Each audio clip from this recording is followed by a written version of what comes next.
大家好，呢個呢就係前面就係莫塞爾河啦。大家都認為呢度呢就係呢個萊茵河谷嘅世界遺址嘅一個起點啊。咁望嚟呢度左邊呢，就係喺18世紀威廉一世皇帝威廉一世喺呢度立嘅呢個德意志銅像啊。咁啊望住法國嗰個方向，因為當時佢打贏咗一場仗。咁啊，佔領咗呢一個兩河萊茵河同埋莫塞爾河交匯嘅呢個兵家必爭之地啊！當年佢就好自豪啊，認為係德意志帝國嘅一個榮耀啊！咁所以咧，佢就立咗呢個像啦。咁所以自此以後咧，就喺度亦都起咗呢個，你大家可以見到啊幾種唔同年份嘅城堡喺度㗎啦。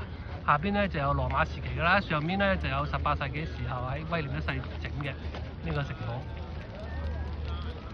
啊！呢度啲城堡多到咧，真係數都數唔清啊！總之你有錢咧，就喺度當年就喺度起一個咁嘅象徵身份啊嘛〜